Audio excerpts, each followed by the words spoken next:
हम्म, तो हेलो दोस्त, आप सभी का स्वागत है आज के हमारे इस नए सेशन में। आज हम पढ़ने जा रहे हैं बीए हिंदी ऑनर सेमेस्टर 4 का सेकेंड यूनिट में जितने भी टॉपिक हैं उनके आज कुछ टॉपिक का अध्ययन करेंगे और आगे की वीडियो में कुछ और टॉपिक का अध्ययन करेंगे। इस टॉपिक का हम 2 वीडियो बनाएंगे जो कि आपके एग्ज़ाम के पॉइंट ऑफ व्यू के लिए काफ़ी मददगार सिद्ध होने वाली है। तो ये आज का हमारा तीसरा वीडियो है जिससे आप अपनी हिंदी को और भी बेसिक लेवल से कंप्लीट कर सकते हैं। तो आइए और आगे बढ़ते हैं। भाषा विज्ञान की मुख्य शाखाएं भाषा के विभिन्न पहलुओं का अध्ययन कराती है। इसे आसान तरीके से ऐसे समझे, हर शाखा के एक अलग अलग भाग को समझाती है। तो सबसे पहला पॉइंट है वो है भाषा विज्ञान की प्रमुख शाखाएं। तो इसे हम कुछ पॉइंट के माध्यम से समझते हैं। सबसे पहला पॉइंट आप डालेंगे ध्वनि विज्ञान। ध्वनि विज्ञान, तब ध्वनि विज्ञान क्या है? इसमें भाषा की ध्वनियों साउंड का अध्ययन होता है, जैसे स्वर व्यंजन कैसे बोले जाते हैं। उदाहरण में अगर आप देखा जाए तो क ख ग घ ये सब ध्वनियाँ होती है, लेकिन कैसे बोले जाते हैं इनका अध्ययन हम ध्वनि विज्ञान में करते हैं। इसके बाद दूसरा पॉइंट जो आता है वो आता है ध्वन्यात्मक विज्ञान। ध्वन्यात्मक विज्ञान यह भाषा में ध्वनियों के नियम और व्यवस्था को देखते हैं। कौन सी ध्वनि कहाँ और कैसे इस्तेमाल होगी। कहने का तात्पर्य है कि कौन सी ध्वनि को हम कैसे बोल सकते हैं, कहाँ बोल सकते हैं और क्यों बोला जाता है, इसी को हम ध्वन्यात्मक विज्ञान कहते हैं। उसके बाद तीसरा पॉइंट में आप लिख सकते हैं रूप विज्ञान, मतलब कि शब्दों का डिजाइन कैसे क्या करना होगा, कैसे कहाँ होना चाहिए वो होता है। तो इसमें क्या होगा, इसमें शब्द की बनावट स्ट्रक्चर का अध्ययन होता है। जैसे लड़का को अगर हम बदल करके लिखेंगे तो लड़कियाँ शब्द के रूप में बदलना होता है। उसके बाद देखा जाए तो पॉइंट नंबर 4 में आएगा वाक्य विज्ञान। इसमें वाक्य बनाने के नियम पढ़े जाते हैं। जैसे अगर मैं सही में बोलूँ तो मैं स्कूल जाता हूँ, और गलत में बोलूँ तो स्कूल में जाता हूँ। इन दोनों शब्दों में बहुत ही बड़ा अंतर है। इसे हम वाक्य विज्ञान कहते हैं, मतलब सही शब्दों का प्रयोग करना। और 5वें नंबर पॉइंट पे जाए तो 5वां पॉइंट है अर्थ विज्ञान। इसमें शब्दों और वाक्यों के अर्थ मीनिंग का अध्ययन होता है। जैसे फल का मतलब खाने की चीज़ होती है, जैसे फल का मतलब खाने की चीज़ होती है, पेन का मतलब लिखने की चीज़ होती है। इस तरह का हम ऐसे भी कोई भी वाक्य बोले जिसका कुछ अर्थ निकले तो वह अर्थ विज्ञान में आएंगे। तो आगे बढ़ते हैं। उसके बाद इसमें आप छठा पॉइंट बना के लिख सकते हैं प्रयोग विज्ञान। इसमें भाषा का व्यवहारिक उपयोग यूज़ इन कॉन्टेक्स्ट देखा जाता है। जैसे दरवाज़ा बंद करो, यह एक आदेश की तरह लग रहा है। आप भी बोल के देख सकते हैं कि दरवाज़ा बंद करो, लेकिन आदेश है। लेकिन भाई आप अगर उसमें कहेंगे कि क्या तुम दरवाज़ा बंद कर सकते हो, तो ये आप उससे विनम्र अनुरोध करें, मतलब कि रिक्वेस्ट कर रहे हैं। तो यही होता है प्रयोग विज्ञान। उसके बाद आगे बढ़े तो 7वां पॉइंट आप लिख सकते हैं सामाजिक भाषा विज्ञान। इसमें भाषा और समाज का संबंध पढ़ा जाता है। अलग अलग क्षेत्रों में बोली, जैसे झारखंड में झारखंडी और भोजपुरी बोली जाती है, बिहार में भोजपुरी बोली जाती है, झारखंड में खोटा बोली जाती है। मतलब हर एक क्षेत्र का अलग अलग भाषा और शब्द सांख्यिकी होते हैं। उसके बाद आए तो मनोभाव विज्ञान, या तो कह सकते हैं साइकोलॉजी विज्ञान, ये भी कह सकते हैं। इसमें यह अध्ययन होता है कि मनुष्य भाषा को कैसे सीखता और समझता है। इसमें समझ सकते हैं समाज में मनुष्य रह के भाषा को देखता, सीखता और समझता है, तो उसे मनोभाव विज्ञान कहते हैं। उसके बाद आता है ऐतिहासिक भाषा विज्ञान। इसमें भाषा के विकास और परिवर्तन का अध्ययन, मतलब भाषा कब किस रूप से किस रूप में आई, कितने शताब्दियाँ कितनी पीढ़ी लगी इसे बनने में, इस तरह के होते हैं। जैसे संस्कृत से प्राकृतिक निकली, प्राकृतिक से हिंदी निकली, हिंदी निकली, इसी तरह हिंदी से खोटा निकली, खोटा से भोजपुरी, भोजपुरी से संथाली। इस तरह की भाषा एक पीढ़ी से दूसरी पीढ़ी पर कैसे गई, इसका अर्थ समझाता है। और निष्कर्ष तो यही, छोटा सा निष्कर्ष ये निकलता है, भाषा विज्ञान की ये शाखाएं मिलकर भाषा को पूरी तरह समझने में मदद करती है, ध्वनिया से लेकर अर्थ और समाज तक। मतलब भाषा ही वह पहलू जिसे हम अपने मन के भाव को या किसी के सामने प्रकट कर सकते हैं, और अपने समाज में रह करके भाषा का प्रयोग करके हम उसे अपने लिए यूज़फुल या फिर सहायताजनक बना सकते हैं। उसके बाद आगे बढ़ते तो सेकेंड में लिखा था हमारा ध्वनि परिवर्तन, साउंड चेंज। ध्वनि परिवर्तन भाषा विज्ञान का एक महत्वपूर्ण विषय है जिसमें समय, स्थान और प्रयोग के कारण शब्दों को ध्वनियों में होने वाली बदलाव का अध्ययन किया जाता है, जिसे हम ध्वनि परिवर्तन कहते हैं। तो इनके भी देखते हैं कुछ पॉइंट, अगर हो तो एग्जाम के लिए आपके लिए अच्छे होंगे। तो आगे बढ़ते देखते हैं, उदाहरण के सही समझते हैं। तो पहला, जब किसी भाषा के शब्दों के उच्चारण में धीरे धीरे बदलाव आ जाते हैं तो उसे ध्वनि परिवर्तन कहते हैं। अगर हम कुछ कहना चाह रहे हैं उसमें बदलाव आ रहा है तो उसे हम ध्वनि परिवर्तन कहते हैं। उदाहरण से समझे तो संस्कृत में हम शब्द कहते हैं लेकिन हिंदी में वही साथ होता है। संस्कृत में हम दंत कहते हैं लेकिन हिंदी में दांत होता है। इसे क्या कहते हैं, धीरे धीरे बदलाव यानी कि ध्वनि में परिवर्तन या बदलाव आना। और आगे बढ़ते और देखते हैं ध्वनि परिवर्तन के प्रमुख प्रकार। पहला हम लिख सकते हैं वृद्धि या आगम, जब शब्द में कोई नई ध्वनियाँ जुड़ जाती है। जैसे उदाहरण राम, राम को हम रामचंद्र लिख सकते हैं। दूसरा कहें तो लोप, जब किसी शब्द की ध्वनियाँ हट जाती है। उदाहरण जैसे सप्त, सप्त में से शब्द हट के सात बन गया, उनकी प ध्वनि लुप्त हो गई।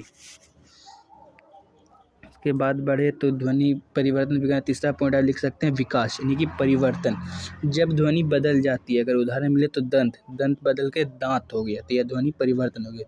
उसके बाद इसमें आप चौथा पॉइंट बना के लिख सकते हैं स्थान परिवर्तन, जब ध्वनियाँ अपनी जगह बदल लेती है। मतलब ध्वनि अपनी जगह बदल लेती है, आप हम अपनी जगह बदल लेते तो ध्वनियाँ भी अपनी जगह बदल लेती है। उसमें आती है विकल्प, विकल्प होता है लेकिन हम उसे सामाजिक भाषा में विकल्प कह के बस विकल्प कह के बदल देते हैं, मतलब अर्थ का अनर्थ कर देते हैं। उसके बाद पांचवा पॉइंट आप लिख सकते हैं अनुनासिकाकरण, जब ध्वनियाँ नाक नसिका यानी कि नाक से उच्चारित होने लगती है। उदाहरण जैसे आन, आन को हम आ से स्टार्ट करते हैं।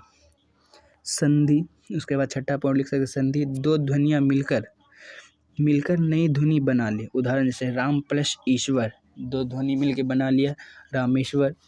या फिर विसर्ग परिवर्तन, विसर्ग परिवर्तन का बदलना। उदाहरण जैसे दुख, दुख के बाद हम दो बूंदा जो लगाते हैं वो हट के दुख बन जाता है, इसे कहते हैं संधि या विसर्ग।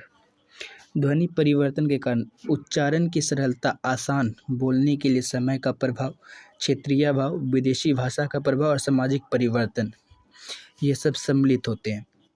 और निष्कर्ष निकलता है ध्वनि परिवर्तन एक स्वाभाविक प्रक्रिया है जो भाषा के समय के साथ सरल, प्रभावशाली और विकसित बनाती है। यह विषय भाषा विज्ञान में महत्वपूर्ण है। मैं इसे तीनों भागों अर्थ परिवर्तन, पद, शब्द और वाक्य को एक साथ आसान तरीके से समझा देता हूँ ताकि तुम सीधे एग्जाम में लिख सको। मतलब मैं इसका सभी का एक जगह इकट्ठा कर देती हूँ ताकि तुम एग्जाम में लिख सको। ये तुम्हारे लिए मैंने कहा है कि तुम इसे लिख सको। और अपने अगर तुम चाहते हो तो साथ ही साथ नोट्स बनाते जाओ, या फिर अगर इसका PDF चाहिए तो कमेंट में करो कि मुझे PDF चाहिए, तो मैं सीधे ही आपके DM में पिन कर दूँगा। उसके बाद आता है अर्थ परिवर्तन। अर्थ परिवर्तन क्या है, जब किसी शब्द का अर्थ यानी कि मीनिंग में समय के साथ बदलाव आ जाते हैं तो उसे अर्थ परिवर्तन कहते हैं। उदाहरण से भोजन पहले केवल खाने की क्रिया के लिए था, अब खाने की वस्तु के लिए भी होता है। अर्थ परिवर्तन के प्रकार से भी हम कुछ पॉइंट के माध्यम से समझते हैं। सबसे पहला पॉइंट है विस्तार, अर्थ का दायरा बढ़ जाता है। गुरु पहले शिक्षक, अब किसी भी मार्गदर्शक के लिए। संकोच, दूसरा पॉइंट लिखते हैं संकोच, अर्थ सीमित हो जाना, सीमित हो जाता है। जिसमें जैसे मृग पहले सभी पशु, अब केवल हिरन, मृग में पहले सभी पशुओं को जोड़ा लेकिन अब मृग सिर्फ हम हिरन को ही कहते हैं।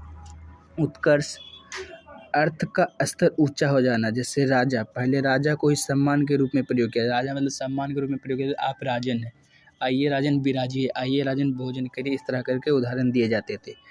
अपकर्ष, अर्थ का स्तर गिर जाता है। जैसे चालाक, पहले बुद्धिमान, अब नकारात्मक अर्थ होता है। मतलब चालाक, पहले जो बुद्धिमान उसे चालाक कहा जाता है, अब उसे तो कुछ और भी कहा जाता है। या फिर पांचवा पॉइंट लिख सकते हैं समानता के आधार पर अर्थ बदलता है। जैसे सिंह, सिंह बहादुर व्यक्ति को, और अब तो सिंह शेर को भी कहा जाता है। पद, पद क्या है, वाक्य में प्रयुक्त शब्द, वर्ड को पद कहते हैं। उदाहरण जैसे राम स्कूल जाता है, राम स्कूल जाता है, ये सभी पद पद के प्रकार। संज्ञा यानी कि नाउन, किसी व्यक्ति, स्थान, वस्तु का नाम, राम दिल्ली, ये सब संज्ञा होते हैं। उसके बाद सर्वनाम, संज्ञा के स्थान पर प्रयोग, जैसे यह और वह, यह संज्ञा का स्थान सर्वनाम होते हैं। उसके बाद क्रिया, वर्ब, कार्य अवस्था बताने वाले शब्द, कार्य अवस्था बताने वाले शब्द को हम क्रिया कहते हैं। जैसे खाना, खाना क्या है? एक कार्य है, मतलब हम जाएंगे तभी भोजन कर पाएंगे। जाना, मैं अगर यहीं रह जाऊंगा रूम पे तो नहीं जा पाऊंगा, अगर बाहर जाऊंगा तो जानना हो गया। विशेषण, संज्ञा की विशेषता बताता, मतलब उसमें क्या विशेषता गुण है, जो अच्छाई हो बुराई हो दोनों हो सकती है। जैसे अच्छा, वो एक व्यक्ति, जैसे राम अच्छा है तो राम अच्छा है, गुणी संस्कारी लड़का है। उसके बाद बड़ा, या बरगद का पेड़ बहुत बड़ा या फिर विशाल, मतलब विशेषता क्या है? पेड़ बहुत बड़ा है। क्रिया विशेषण क्रिया की विशेषता बताता है। धीरे और जल्दी, क्रिया मतलब धीरे धीरे कार्य करो या फिर जल्दी जल्दी कार्य करो। वाक्य, वाक्य क्या है? शब्दों का ऐसा समूह जो पूर्ण अर्थ दे उसे वाक्य कहते हैं। उदाहरण, जैसे मैं पढ़ रहा हूँ, ये उसका एक अर्थ निकाल के मैं पढ़, मतलब मैं रीडिंग कर रहा हूँ। जैसे मैं भी कह सकता हूँ मैं पढ़ा रहा हूँ, तो यह वाक्य हो गया। वाक्य के प्रकार होते हैं, आइए उसके प्रकार को हम समझते हैं। 3 प्रकार होते हैं, 4 प्रकार तो जो होते हैं, देखते हैं आगे बढ़ के क्या निकलता है। वाक्य के प्रकार, सरल वाक्य, एक ही विचार है, जैसे राम खेलता है, ये सरल वाक्य है, राम खेलता है, कोई भी बोल सकता है राम खेल सकता है। संयुक्त वाक्य, 2 या अधिक वाक्य जुड़े हो, जैसे राम खेलता है और श्याम पढ़ता है, मतलब राम खेल रहा है और श्याम पढ़े, इसमें 2 वाक्य एक साथ जुड़े हैं तो इसे हम संयुक्त वाक्य कहते हैं। मिश्र वाक्य, जिसमें कई वाक्य जुड़े हो, जैसे मुख्य और आश्रित वाक्य, जब बारिश होती है तब मैं घर में रहता हूँ, मतलब जब बारिश होती है तब घर में रहता हूँ, और नहीं होती नहीं रहता हूँ, या फिर धूप भी होती है तो मैं घर में रहता हूँ। तो पूरा निष्कर्ष एग्जाम के लिए यही निकलता है कि अर्थ परिवर्तन भाषा का विकास को दर्शाता है। पद्य वाक्य के घटक होते हैं और वाक्य भाषा की पूर्ण अभिव्यक्ति का माध्यम है। ये तीनों मिलकर भाषा की संरचना और अर्थ को समझाने में मदद करते हैं। तो ये तो आप समझ ही गए। उसके बाद ये जो रहा हमारा अगला पॉइंट, व्याकरणिक गोटियाँ, ये सब हम अगले वीडियो में समझेंगे, नहीं तो वीडियो कुछ ज़्यादा ही लंबा और लेंथी हो जाएगी, आप लोग को भी समझ में नहीं आएगा। तो आज का ये वीडियो हम यहीं पे अंत करते हैं। अगर आप लोगों को इसी तरह एग्ज़ाम के लिए टिप्स और ट्रिक चाहिए तो हमारे चैनल को सब्सक्राइब, लाइक और बेल आइकन पर क्लिक करिए, ताकि समय समय पर हम जो भी वीडियो और PDF अपलोड करें वो आपको सबसे पहले मिले। और ये चैनल स्पेशलिस्ट SKMU दुमका वाले बच्चों के लिए बनाया गया है, जो सेमेस्टर 1 में, 2 में, 4 में, 5 में, 3 में, जिसमें भी हो सभी की तैयारी इसमें कराई जाएगी। तो आप इसे सब्सक्राइब ज़रूर कर लेंगे। तो चलिए ठीक है, जय हिंद, जय भारत, नमः पार्वती पते, हर हर महादेव।